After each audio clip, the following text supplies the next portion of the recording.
E aí, pessoal, a novela Arezzo, que custou caro, que jogou pouco, que pediu para sair, que foi multado porque falou demais. Como está a questão e o que fazer? O Grêmio tem força nessa negociação? César Cidade Dias falando de Grêmio aqui no YouTube, papo de gremista para gremista. Agora, LR Energia Solar, as placas solares para melhorar o seu dia a dia. As placas solares para você pagar apenas 15% da conta da luz. Você vai entrar agora na descrição do vídeo e vai pegar a sua conta da luz, vai mandar um WhatsApp para eles ali e dizer o seguinte: ó, eu pago isso aqui de luz. O que eu faço? E aí eles vão lhe mostrar que você pro resto da vida vai pagar apenas 15%. E já no primeiro mês, mesmo comprando as placas, você já vai pagar menos. Então não tem desculpa. LR Energia Solar é a solução para você. Entre agora, pegue a sua conta da luz, faça a simulação e tenha tranquilidade. É um dinheiro a menos que você vai pagar pro resto da vida. Gente, vamos falar sobre algo que está incomodando o torcedor do Grêmio, que é a novela Arezzo. O Arezzo foi comprado através de uma ideia do então vice-presidente de futebol, Antônio Brum, de trazer jogadores promissores do mercado sul-americano. O Grêmio então trouxe o Aravena, que estava no futebol chileno, promissor, jogador de seleção. Trouxe um Monsalve, também promissor, um pouco mais os dois primeiros um pouco mais barato, e Arezzo, que já tinha ido para a Itália, pertencia a um clube italiano, mas fazia sucesso e fez sucesso jogando no Peñarol. Os três vieram. Não conheço nenhuma pessoa que tenha criticado essas contratações. Primeiro, por se tratar de algo diferente do que o Grêmio vinha fazendo. O Grêmio contratava jogadores, normalmente cascudos, para chegar aqui e dar alguma solução e tal, caríssimos, e não funcionava. Então, primeiro ponto, elogiar a contratação destes jogadores. Dentre eles, Arezzo. Não adianta agora dizer que é horroroso, que foi péssimo. Não.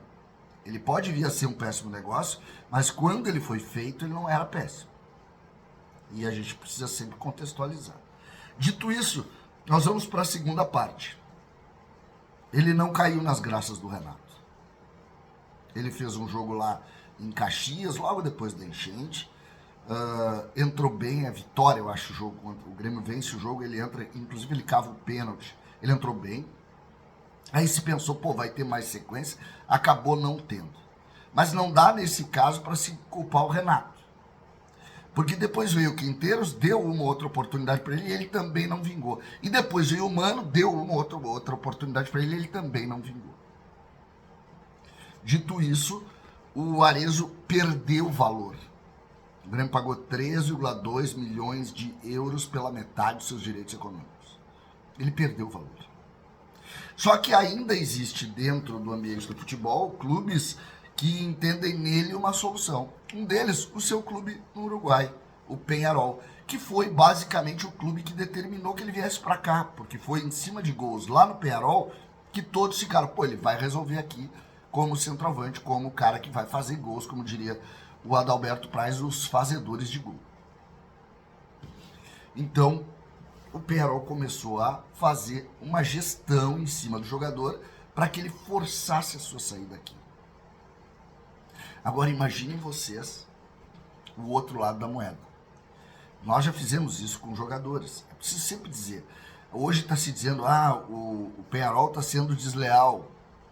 Todos os clubes fazem isso. Vêm jogadores encostados, vão no jogador, pedem a liberação, eles têm a liberação ou não, mas eles lutam por sua liberação e vão embora. É isso. Só que olhem a fragilidade da questão. Os clubes de futebol, no caso o Grêmio, mas poderia ser o Inter, poderia ser qualquer um desses, fazem um esforço danado para ter os 3 milhões e 200 mil euros para contratar. E agora a ideia é, me paga alguma coisa de empréstimo aí, ele vem para cá e era isso. O Arezzo chega a sugerir a ideia de receber no Peñarol a metade do que recebe aqui. Ou seja, é mais caro aqui, como todos os principais profissionais que saem dos seus lugares para vir aqui, eles cobram mais caro para jogar no Rio Grande do Sul.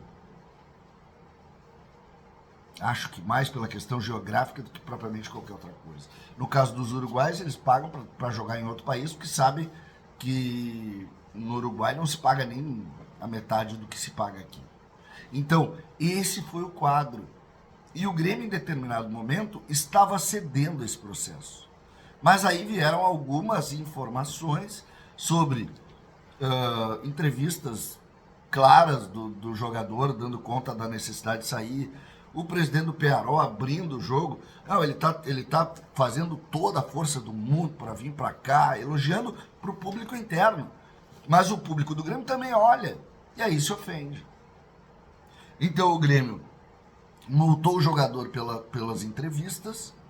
O Eduardo Picão trouxe essa informação em primeira mão. E nesse momento descartou qualquer negociação.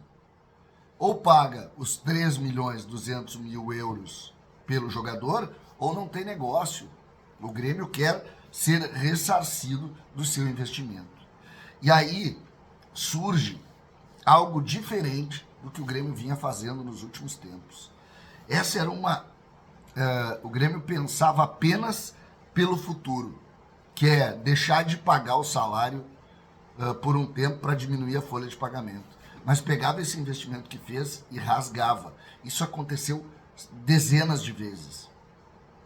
E agora o Grêmio está dizendo o seguinte: não, veio para cá, vai cumprir o contrato dele, trata de jogar, trata de ter vontade. Se não tem vontade, vai ficar treinando, vai ficar no banco, e era isso. E aí no fim do mês vai receber, tem que receber. Mas pelo menos tu passa um recado pro mercado dizendo: olha, aqui não é Disneylândia.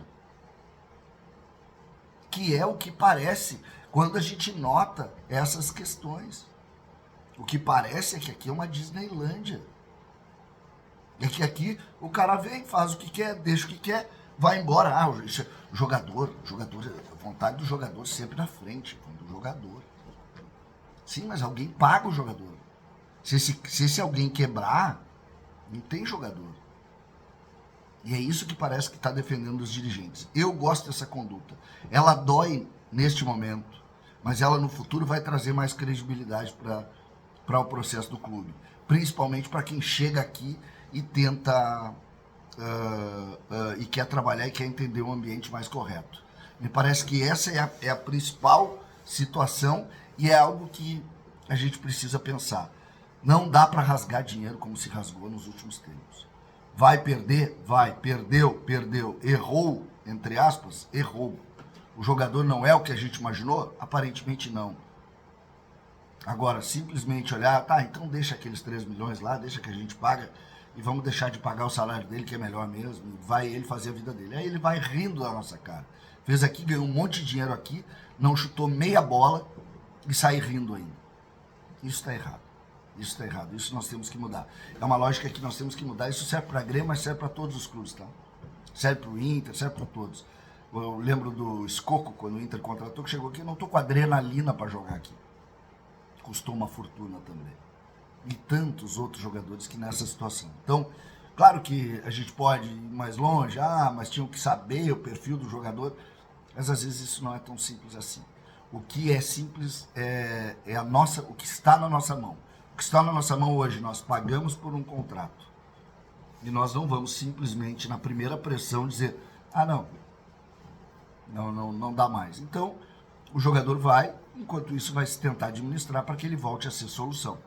A imagem dele junto ao torcedor, ela foi arranhada nesse processo. Mas a gente sabe que um gol aí num jogo já melhora isso, porque o torcedor não está muito preocupado também com esse tipo de situação extracampo. O torcedor está preocupado com o trabalho, rendimento, qualidade e vitória. É isso que o torcedor está preocupado e isso que ele tem que se preocupar mesmo. Os dirigentes estão lá exatamente para se preocupar com esse tipo de dor de cabeça e fazer o melhor para o Grêmio. E o melhor para o Grêmio é ter alguma coerência nessa linha, e me parece que os dirigentes aí, o Rossato, o Guto e o presidente Alberto Guerra estão de parabéns. Endurece. O Peñarol chega aqui, pressiona lá e depois qualquer 300 mil dólares a gente resolve. É menos de 10% do que o Grêmio pagou. Aí não, né? Aí tá errado. Então, é isso aí, Grêmio. Tem que fazer. Eu tenho certeza que o torcedor entende e está junto. César, Cidade Dias falando de Grêmio aqui no YouTube.